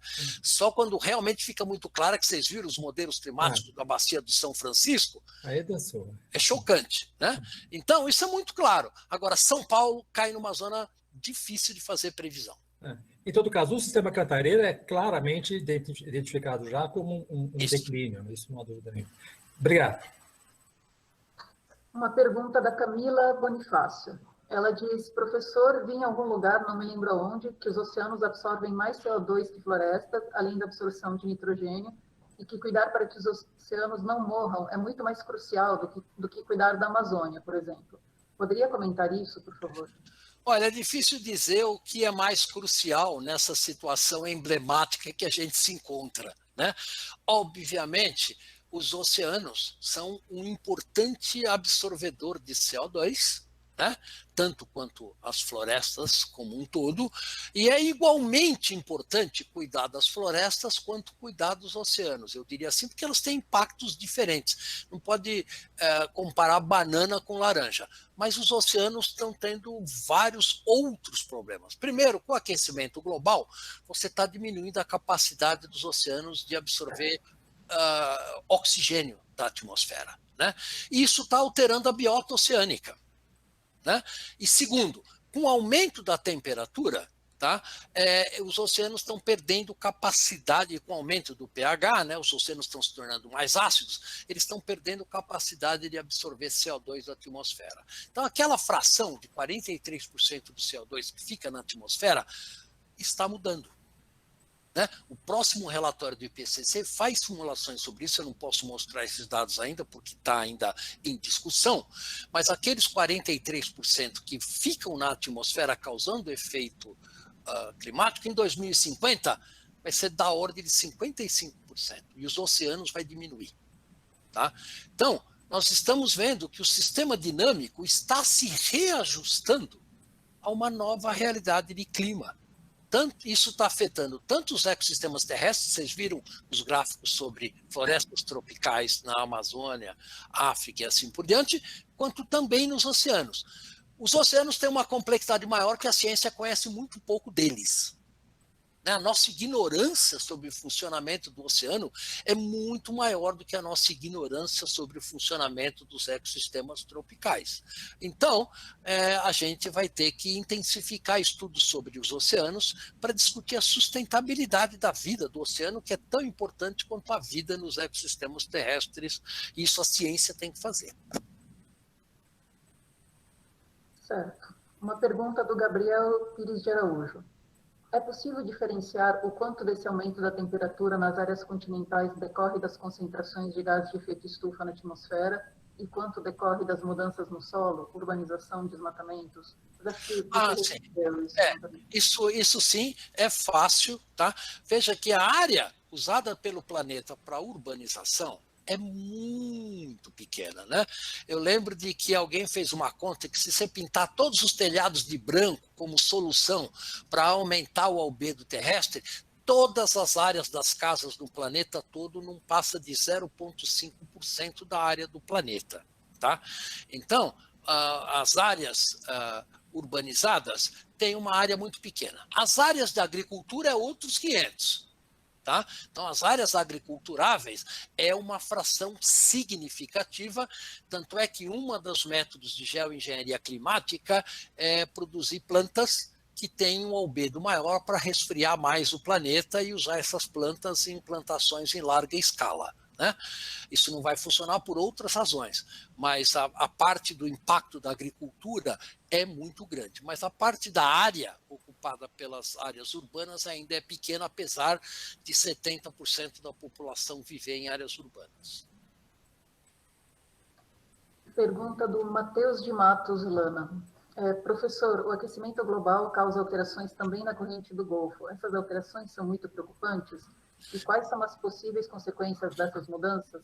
Sim, a circulação termoalina, dos quais a corrente do Golfo é uma parte delas, está sendo afetada pelas mudanças climáticas. De que maneira? De duas maneiras principais. O driver que puxa a água do Golfo para irrigar o Atlântico Norte, irrigar a Europa, por isso que a Europa tem um clima ameno para a mesma latitude comparado com a América do Norte, é o gradiente de temperatura e gradiente de salinidade. Com o derretimento de gelo do Ártico e da Groenlândia, o gradiente de salinidade está diminuindo. E se você olhar naqueles mapas de aquecimento global, a área que está mais se aquecendo no planeta mais rápido são as áreas do Ártico. Né? Por quê? Porque uma área que era coberta por neve e gelo tem um albedo muito alto. Na hora que isso derrete, você transforma essa área num oceano, que tem um albedo muito baixo, ela absorve muita radiação. Então, essa alteração no albedo está fazendo com que o aquecimento do Ártico seja muito mais acelerado do que nos trópicos. E isto está alterando a corrente do Golfo. Então, existem boias que monitoram o fluxo de calor e de água na corrente do Golfo, e há uns 2 anos atrás teve um paper importante publicado na Science que mostrou que esta corrente do Golfo está se enfraquecendo. Só que é claro que isso não vai acontecer em 10 anos, em 20 anos ou em 30 anos. Né? Isso são fenômenos geológicos de largo prazo, mas a gente já está detectando alterações na corrente do Golfo. Já existem papers documentando isso. Emília, você quer comentar alguma coisa? Ou eu continuo com as perguntas? Não quero, mas tanto faz. A hora que você achar que eu devo... Se não é exatamente desse tema, acho que eu vou continuar com as perguntas do fórum, depois a gente passa para... Não é exatamente desse tema. Tá, então a próxima é da Maria Helena de Souza, que tem 2 perguntas aqui. Professor, o senhor mencionou que precisamos de uma governança global no início da apresentação. O senhor acredita que ela deveria ser submetida à ONU, como é a OMS? E 2, o senhor pode detalhar um pouco mais quais são as principais ações simples e baratas mencionadas para reduzirmos o desmatamento? Tá. Bom, a primeira questão da governança global, ficou óbvio. A pandemia da Covid-19 mostrou que sem um sistema global de tratar uma pandemia que é global, através de ações individuais de cada município, de cada estado, de cada país, fica muito mais difícil lidar com essa questão. Na questão das mudanças climáticas globais, isso vai ser multiplicado por um fator enorme. Por quê? Porque, veja, a ONU ela foi feita para reacomodar o poder no após-guerra. Né? Então, dominação dos Estados Unidos, das potências nucleares na época e assim por diante. Ela não serve para lidar com essa nova problemática muito mais complexa que a gente tem hoje. Né? E a grande questão então a ONU não é esse órgão. A ONU tem um órgão para lidar com a questão ambiental, que é a UNEP, que é altamente ineficiente, burocrático e não vai fazer nada em relação a essa questão. Então, infelizmente, nós ainda não temos nenhum instrumento na mão para a gente realmente lidar com problemas desta envergadura. Né? Como é que nós vamos resolver isso? Sinceramente, ninguém faz a menor ideia. Né? Porque, obviamente, o crescimento dos movimentos nacionalistas, né, é muito forte. Né? O Donald Trump não se elegeu à toa. Você vê na Europa a mesma coisa acontecendo, você vê inclusive aqui no Brasil. Né? Então, como é que a gente contrapõe esse crescimento do isolacionismo maior por uma necessidade de resolver problemas globais que só são resolvidos através de forte cooperação internacional? Né? Então, sinceramente, ninguém sabe como resolver essa questão, mas que ela é fundamental, ela é. Não é a ONU que vai resolver isso, a ONU não foi feita para isso, não está nos seus estatutos, não está no seu modo de operar, tá? E nós não temos ninguém, temos as reuniões da COP, o Acordo Climático Global, que não tem penalidades, que não tem sistema de governança, de propósito, tá? E que não tem nenhum tribunal que possa julgar se os Estados Unidos não cumprir as suas metas, fica por isso mesmo. Né? Obviamente, não dá para continuar desta maneira e isso está começando a ficar cada vez mais claro. O que não é claro, como eu falei na apresentação, é o que vai substituir, como é que nós vamos criar esse novo sistema, né? Como planeta. São 8 bilhões de pessoas que vão ter que ter um sistema de governança para a gente administrar a crise da perda de biodiversidade, para a gente administrar a crise da mudança climática. E ninguém faz ideia de como isso pode ser feito, sinceramente. A pergunta do Rivaldo Silva. Professor, parabéns. O senhor abordou a necessidade de mudança da sociedade. Em um país como o Brasil, em que parte significativa da população questiona a ciência, vídeo o caso das vacinas, o que esperar quanto à compreensão desta população sobre as mudanças climáticas? Olha, essa é uma questão complexa. Né? Obviamente, o Brasil joga um papel muito importante, não só por ser a 10ª economia do planeta, não só porque tem a floresta amazônica, mas também por ter, do lado positivo, um gigantesco potencial de geração de energia eólica e solar, particularmente no Nordeste brasileiro. O Brasil tem vantagens estratégicas enormes e que, obviamente, não são aproveitadas ainda, né? Então, um dos papéis uma das questões é reflorestamento, né? Então, veja, a INDC brasileira tem como meta reflorestar 12 milhões de hectares de florestas, né? E um ano atrás saiu um paper na Nature mostrando que se o planeta plantar 1 trilhão de árvores, a gente conseguiria absorver CO2 suficiente para evitar um aquecimento maior do que 1,5 graus Celsius. E a grande questão é plantar 1 trilhão de árvores aonde? Em que lugar? Na Sibéria?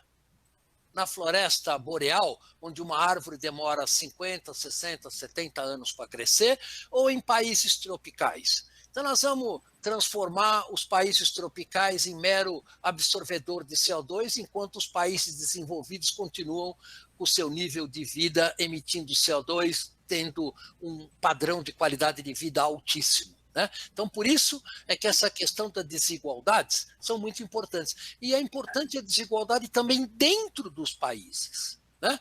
A classe média alta brasileira tem um nível de emissão de CO2 per capita que é similar à média europeia ou média americana, mas que é muito longe dos 50% mais pobres do Brasil, né? Então, esta questão da desigualdade social, a nível nacional e a nível global, vai ter que ser enfrentada, porque com o aumento da renda da população mais pobre, isso aconteceu na China, por exemplo, né? Isso vai acontecer com 2 bilhões de pessoas na África, né? Imagina 2 bilhões de pessoas na África que não têm acesso a dietas de alta proteína. Quando eles começarem a ter aumento de renda, o que aconteceu na China? As pessoas começaram a comer mais carne, né? Tanto é que a JBS cresceu muito por causa disso. E a grande pergunta é, e os 2 bilhões de pessoas que estão fora do consumo na África, quando eles atingirem o nível de consumo? O planeta não tem recursos naturais para sustentar todo esse consumo. E aí? Como é que nós vamos administrar isso? Programas de melhoria de renda no Brasil, né? Quando os pobres do nosso país começarem a comer uma dieta apropriada, começarem a ter o seu carrinho, começar a ter casas, televisões, nós não temos recursos naturais para isso, a menos que a fração mais favorecida da população diminua o seu nível de consumo. E esta é um dos grandes desafios que eu acho de ciências sociais, isso não tem nada a ver com a física das mudanças climáticas, vai ter que enfrentar nas próximas décadas. Tem uma pergunta da Ana Valente. Qual a redução da pegada necessária para que essa conta do balanço energético feche diante do aumento populacional? Difícil responder, tá? Eu não tenho de cabeça esse número, mas tem gente que estima isso, né? Se a gente pegar a emissão per capita de CO2, tá? A emissão per capita de CO2 de um americano é cerca de 22 a 24 vezes maior do que a emissão per capita de um indiano, tá? Então, e no caso brasileiro, a diferença é a mesma coisa, né? Quer dizer, as pessoas que têm carro, por exemplo, têm uma pegada ecológica a ordens de grandeza maior do que a população de baixa renda, né? Então, nós vamos ter que começar a equalizar essa conta, embora é muito difícil fazer essa conta quantitativa como a pergunta colocou. Eu não tenho esse número na cabeça, nós só vemos a necessidade de reduzir as desigualdades para que o planeta se torne mais sustentável, inclusive socialmente e economicamente. Nessa linha tem uma pergunta do Thiago Fernandes, dizendo, professor, tendo em vista que os países desenvolvidos estão levantando bandeiras de sustentabilidade em seus territórios, mas continuam importando commodities de países subdesenvolvidos, seria o caso de cobrar desses países medidas para a preservação não só nos próprios territórios, mas também dos territórios de outros países de onde vêm seus recursos?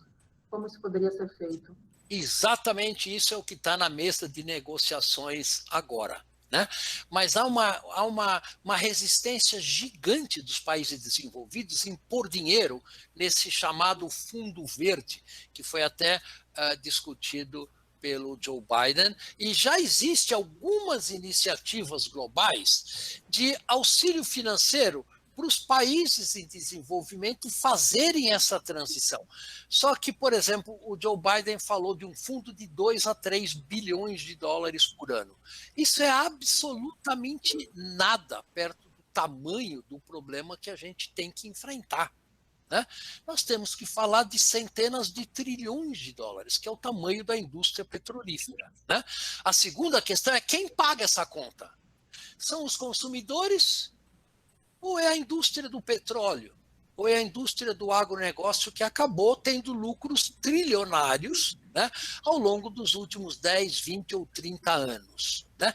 Quem paga a conta é uma questão importante, que eu espero que comece a ficar em cima da mesa na próxima reunião da COP26. Então vejam que as doações que são feitas até agora, que nem 2 bilhões de dólares do Fundo Amazônia, é absolutamente nada para um país que nem a Noruega ou a Alemanha, tá certo? É esmola, é centavo, é o dinheiro do cafezinho nosso, né? Agora, nós vamos precisar de uma mobilização de recursos financeiros internacionais, ordens de grandeza mais alta do que a gente tem hoje. E rápido, né? Isso não pode demorar 30, 40 ou 50 anos para ser estabelecido. E isto é um dos maiores entraves nas discussões políticas da implementação de uma revisão do Acordo de Paris. Quem paga a conta? Né? Os países desenvolvidos se recusam a pagar essa conta. Né? Eles dão 1 bilhão aqui, 2 bilhões ali, mas isso é absolutamente nada. Veja que o pacote de Joe Biden para a ciência e reestruturar a economia americana é de 1,2 trilhões de dólares a ser gasto dentro dos Estados Unidos. Por que um fundo desse tipo não pode ser internacional, né? E financiado, inclusive, pelo lucro da indústria petrolífera, né? E não ajudar os países a fazerem uma transição energética e não emitirem mais dióxido de carbono para a atmosfera, né? Então, vem uma série de questões, vem, por exemplo, a questão da desconfiança. Nenhum governo internacional vai dar dinheiro adiantado para o governo brasileiro parar o desmatamento da floresta amazônica pela baixa credibilidade do atual governo brasileiro. Não é do Brasil, hein? É do atual governo brasileiro, são coisas muito diferentes. Tá? Então, a comunidade internacional está cobrando do Brasil, reduz o desmatamento, depois disso a gente vai discutir quanto a gente pode pagar por isso. Né? Então, veja, são embates na área financeira. E isso está sendo cada vez mais complexo. Bom, eu vou passar agora para as pessoas que estão com a mão levantada aqui. Então, Emília, tem uma pessoa na sua frente, desculpa, é o Luiz Felipe Brentegani, depois é você.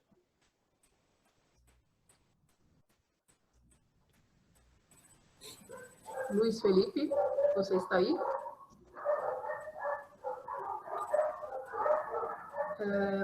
Luiz, bom, faz você então, Emília, depois a gente volta nele. Bom, Paulo, muito grata pela tua fala, né? Assim, é impressionante, parece tudo tão claro, flui tanto e é desastroso. Eu sou partidária da Gabriela, da sensação de que, peraí, eu vou cometer um suicídio, daqui a pouco eu volto, a gente começa de novo, né? Mas, enfim, vamos virar um mundo de pessoas que têm modo de vida urbano. E, ao mesmo tempo, as cidades ocupam um território muito pequeno. Mas, para a cidade existir, a gente ocupa um território muito grande do mundo. E ocupa um território muito grande do mundo pela forma como a gente quer fazer essa cidade, essa cidade que não é compacta, né, na realidade, porque ela tem... Existe alguém fazendo alguma proposta no sentido de, se a gente mudasse para redes de cidades mais separadas, ao invés de a gente criar essa concentração, espalhar as cidades e, portanto, criar processos de produção de fato, no entorno da cidade, aquilo que era considerado o início da civilização do Homo sapiens no planeta, quando ele começa a produzir cidade, não urbano, né? O urbano é a Revolução Industrial, mas a produzir cidade, se a gente voltar, né? Porque hoje a gente consegue pensar as indústrias mais descentralizadas, elas não precisam ser mega indústria. Ser mega indústria tem a ver com capital financeiro, não tem a ver com a produção, mais hoje em dia. Né? Alguém já fez algum tipo de projeção, o que significaria uma proposta de um mundo redistribuído desta forma? Porque hoje o que está acontecendo é exatamente aquilo que a avaliação ecossistêmica do milênio diz que a gente deveria evitar, que é o mundo ordem pela força, né?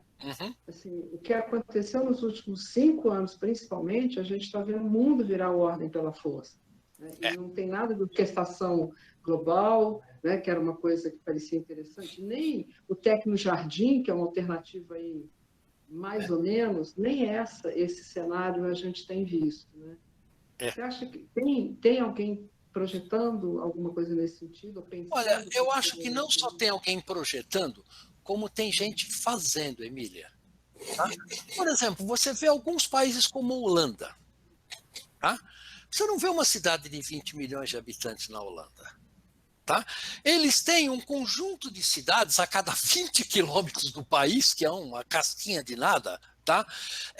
Redistribuído. Né? A China está tentando fazer isso, construindo novas cidades menores e tentando redistribuir a população, porque eles viram que, olha, uma Xangai com 34 milhões de habitantes é inadministrável, digamos assim. Mas eles estão também levando toda a produção que é necessária para dentro da cidade, porque a Holanda não, né? A Holanda só importa, né? Exato. Coisas, né? É fácil quando você fácil, né? Exato. E a produção?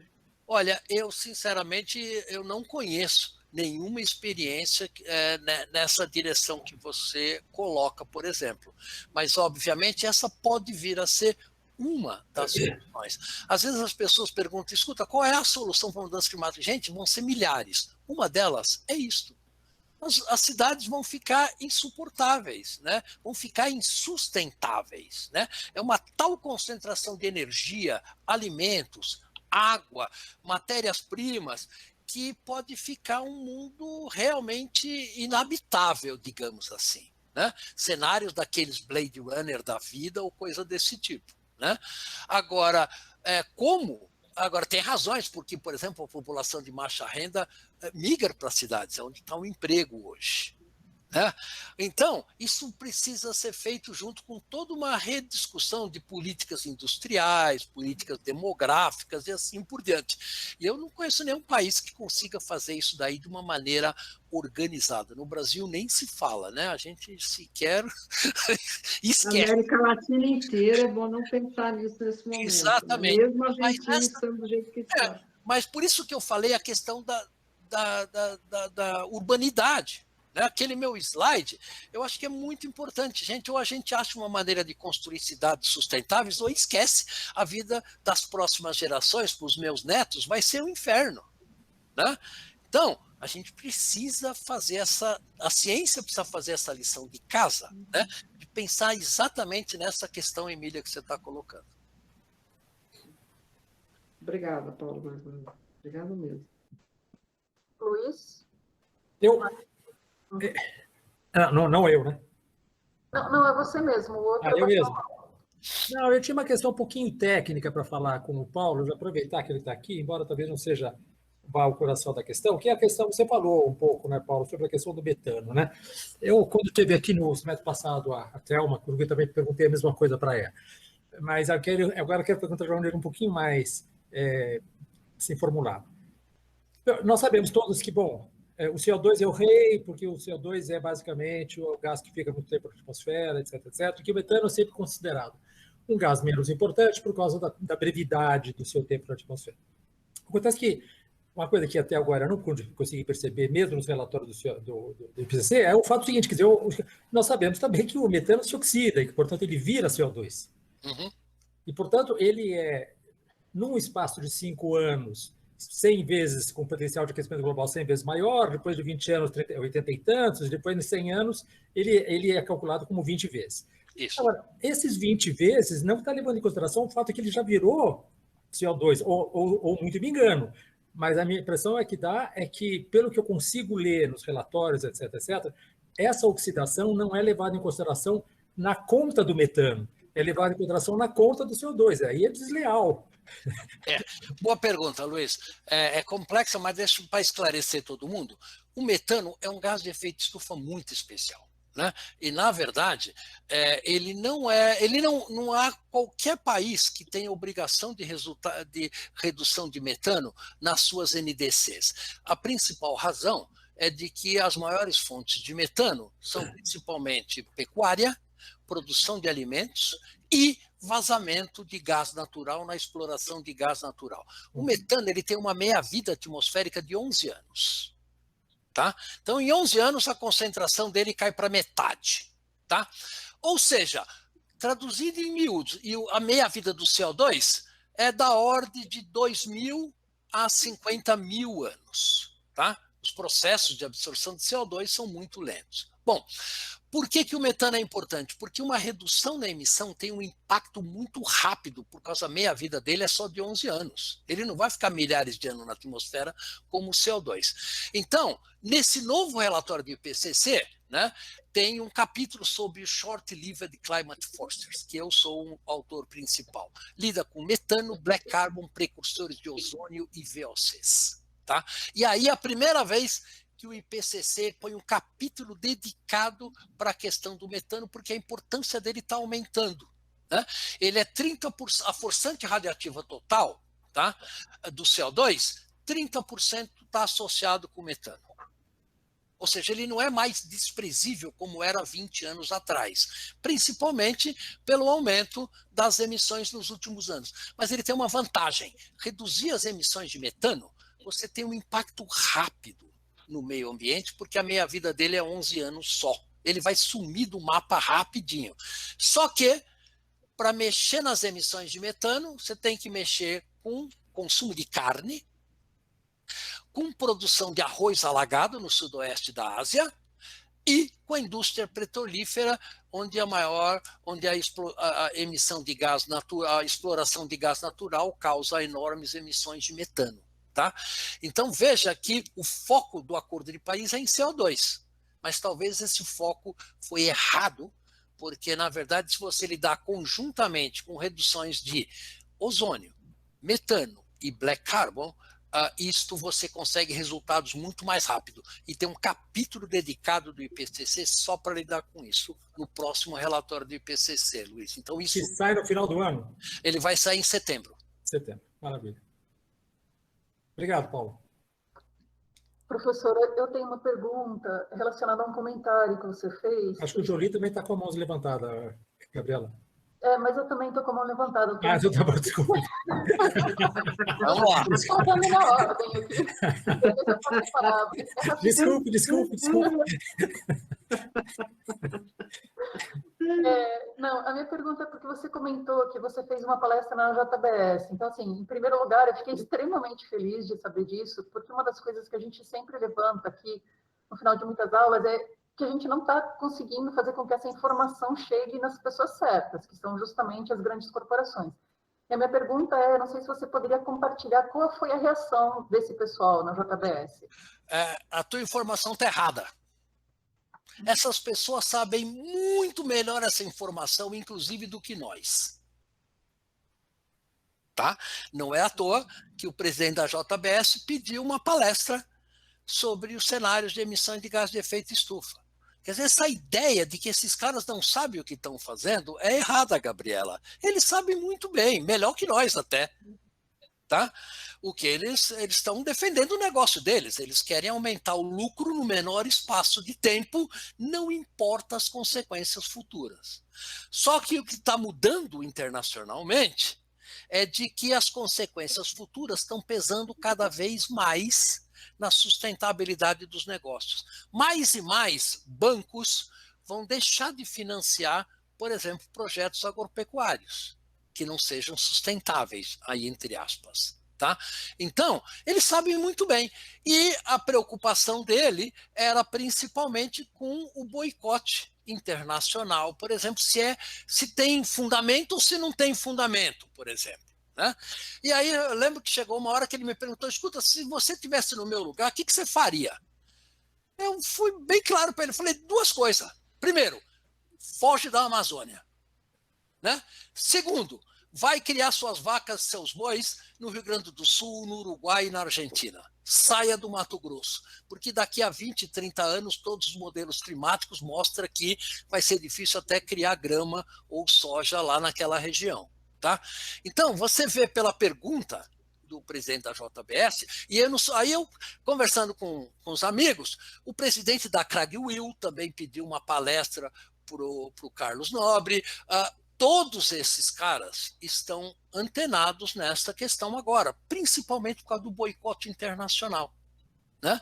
Então, vocês viram que o Banco Central, ontem, soltou uma nova norma, Banco Central do Brasil, uma nova normativa sobre a questão de sustentabilidade ambiental dos financiamentos bancários. Eles vão começar a exigir, tá, por norma do Banco Central, documentos desse tipo. Isso é um bom movimento para a sociedade como um todo, tá? Mostrando que, olha, daqui a pouco vai começar a ser mau negócio você desmatar uma floresta amazônica para botar uma cabeça de gado por hectare. Isso não é sustentável. Né? Isso tanto no Brasil quanto no restante do planeta como um todo. Né? E numa economia internacionalizada, olha, o cara que não deixa de comprar carne do Brasil, ele vai comprar carne de outros lugares. Né? Então, essa questão bateu na porta do empresariado brasileiro e do empresariado global de uma maneira muito forte. E eu acho que isso é um caminho sem volta. Né? A questão da sustentabilidade ambiental dos investimentos financeiros. Posso te perguntar em relação à indústria petroquímica?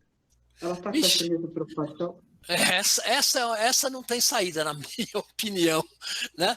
Quer dizer, você viu, por exemplo, muitas das indústrias petrolíferas se transformarem em companhias de energia. Né? A BP foi um exemplo, a Exxon é outro exemplo, a Petrobras está mais atrasada nisso, mas também está entrando na questão do álcool, e assim por diante. Essa é uma tendência global. Tá? Então, nós vamos ver cada vez mais a indústria petrolífera ir nessa direção. A indústria petroquímica é mais importante ainda, porque a pior coisa que você pode fazer com uma molécula, com um conjunto de hidrocarbonetos tão sofisticados como o petróleo, é você queimar para produzir movimento no motor a combustão interna. Né? Então, a indústria petroquímica tem um potencial enorme, inclusive de produzir novos produtos mais ambientalmente saudáveis no futuro próximo. E eles estão indo nessa direção.